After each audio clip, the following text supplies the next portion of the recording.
नमस्कार दोस्तों, मैं रविंद्र। आप देख रहे हैं एशियन वॉरियर न्यूज़ नेटवर्क। दोस्तों, बड़ी ही महत्वपूर्ण खबर है कि अमेरिका और रूस दोनों का यूक्रेन को लेकर एक बड़ा टकराव होने की संभावना अभी देखने को मिल रही है। आप सभी जानते हैं कि यूक्रेन नाटो के साथ में सम्मिलित होना चाहता है। नाटो सदस्य देशों नाटो ऑर्गेनाइजेशन का सदस्य देश बनना चाहता है, जो अपनी सुरक्षा को लेकर चिंतित होने के कारण ऐसा कदम उठा रहा है। परंतु चूंकि यूक्रेन पहले यूनाइटेड रशियन का यूएसएसआर का पार्ट रहा था, इसलिए रशिया इस चीज़ से असहमत है कि वो नाटो के साथ जाए।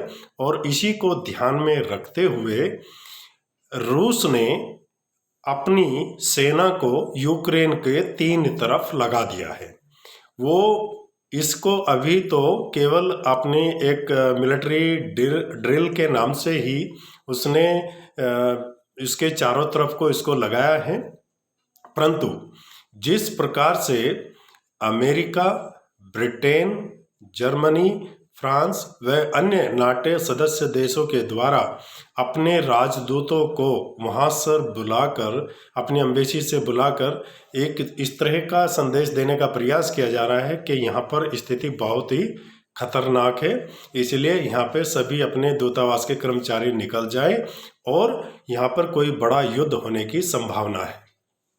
तो यहाँ पर अब एक बड़ा कठिन विषय ये है, अगर युद्ध होता है तो उस स्थिति में किसको कितना फायदा और किसको कितना नुकसान होगा। तो यहाँ पर ये मैं बताता चलता हूँ कि अगर युद्ध की स्थिति आती है तो दोनों में से किसको ज़्यादा फायदा और किसको नुकसान होगा।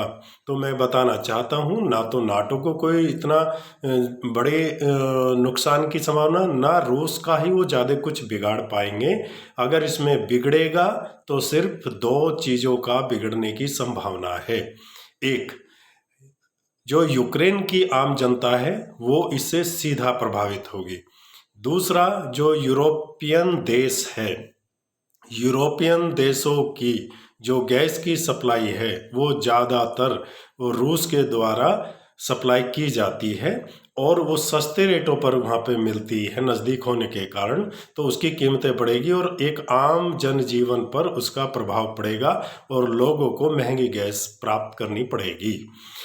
अब इसका जो आर्थिक नुकसान तो है ही, इससे दूसरा जो सबसे ज़्यादा फायदा किसी देश को होगा इस लड़ाई के माध्यम से, तो वो होगा चीन को। क्योंकि आप सभी जानते हैं कि इस वक्त दुनिया में जो 3 ताकतें अब गिनी जाने लगी है, पहले 2 ही ताकत होती थी, यूएसएसआर और यूएसए। यूएसए सुपरसीड करते हुए सबसे आगे बढ़ा और यूएसएसआर का विघटन होने के बाद उसकी शक्ति कमज़ोर हो गई और वहाँ के फिर उसके बाद में जब राष्ट्रपति पुतिन बने तो उन्होंने पुनः अपनी जो शक्तियों को संगठित करते हुए और उनको आर्थिक रूप से भी मजबूत होने के लिए रूस को संवारने का प्रयास किया और पुनः खड़ा होने का जो प्रयास किया था उसको अब वो एक ताकत का रूप लेके आगे बढ़ने का प्रयास कर रहे हैं। परंतु यहाँ पर एक सवाल खड़ा हो जाता है कि जैसे जैसे वो आगे बढ़ने का प्रयास कर रहे हैं, अमेरिका अपनी जो सुपर पावर वाली जो क्षमता है उसको रूस के साथ टकरा कर उसको अपनी सत्ता को कम करने का काम करेगा। कारण क्या हुआ कि अभी आप देख रहे हैं कि पूरे विश्व के अंदर आज, अगर मेरा जो आकलन है वो ये है कि अमेरिका से कहीं आगे जाके चाइना अपने को आगे लेकर आ चुका है। इसका सीधा सा आप इस तरह से आकलन कर सकते हो, भले ही मिलिट्री पावर आज की तारीख में अमेरिका के पास हो, परंतु आने वाले समय के अंदर चाइना के पास सबसे बड़ी सेना के साथ साथ उसके पास टेक्नोलॉजी, उसके पास आर्थिक क्षमता विश्व के अंदर जितनी होगी और अभी भी बढ़ रही है, उसको देखते हुए कहा जा सकता है कि आने वाले समय में जो सबसे बड़ी सुपर पावर इस विश्व के अंदर होगी तो वो चाइना होगी। उसका जो लड़ाई अगर ये हो जाती है रूस की और अमेरिका की यूक्रेन को लेकर, इनमें दोनों अपनी क्षमता को घटाएंगे और उस क्षमता का घटने का फ़ायदा अगर कोई लेगा तो वो चाइना लेगा।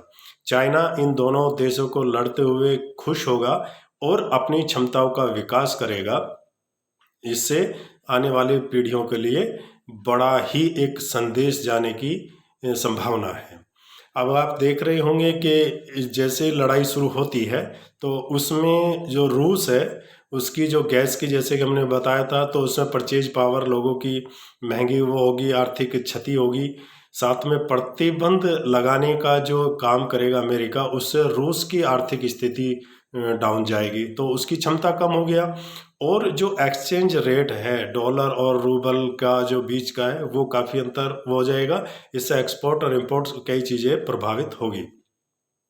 इसी के साथ साथ जो अमेरिका है, अमेरिका को अपना कई सौ अरब डॉलर यहाँ पर खर्च करना पड़ेगा। और यूक्रेन का जो शहर के शहर, जैसे कि आप सभी देख रहे हैं कि यूएसए और रूस का जिस तरह से सीरिया में टकराव हुआ था, वहाँ शहर के शहर आज वीरान पड़े हुए हैं।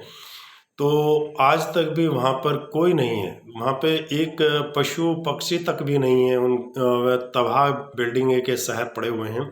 इसी तरह से कहीं सीरिया का वाला रूप आपको यूक्रेन में न देखना मिल जाए। तो इसीलिए हम सब जो है यही चाहते हैं कि आने वाला समय जो है वो अच्छा हो और रूस और अमेरिका को दोनों को मिलकर इस बात की ध्यान रखने की आवश्यकता है कि आप दोनों की लड़ाई के बीच में कहीं तीसरा फ़ायदा ना उठाए और वो आगे एक बड़ी शक्ति के रूप में आगे निकल के ना जाए। आप सभी देख रहे हैं कि जैसे पिछले दिनों आपने जहाँ तक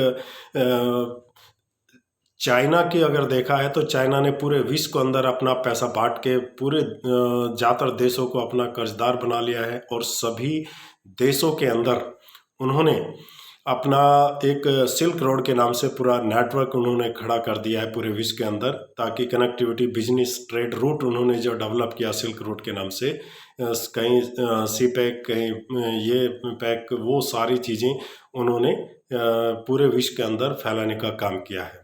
दूसरा, जो उन्होंने मैन्युफैक्चरिंग का जो सबसे बड़ा हब पूरे वर्ल्ड का वहाँ पे बनाया, उन्होंने एक कमाई का एक परमानेंट स्रोत वहाँ पर उन्होंने खड़ा किया है।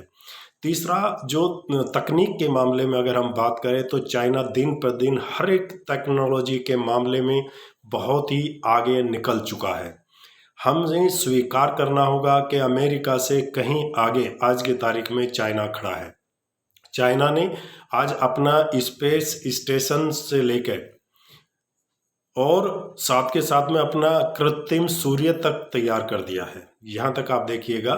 और उसका जो लड़ाई के जो हथियार बनाने की जो क्षमता है, इसके अलावा स्पेस वार की जो क्षमता है, वो आज विश्व के कम ही देशों के पास में इस तरह की क्षमता देखने को मिलती है। और उसके पास में साथ में ये भी बताना चाहता हूँ दोस्तों कि कई इस तरह के हथियार और ऐसी बायोलॉजिकल क्षमता है कि जो विश्व में और किसी देशों के पास नहीं है। तो इसीलिए अमेरिका रूस को ध्यान देने की आवश्यकता है और आने वाले खतरों को पहचानने की आवश्यकता है। इसीलिए मेरा इस वीडियो को आज यहीं पे मैं समाप्त करता हूँ। अगले विषय को लेकर हम जल्दी आपके साथ में उपस्थित होंगे। धन्यवाद, नमस्कार।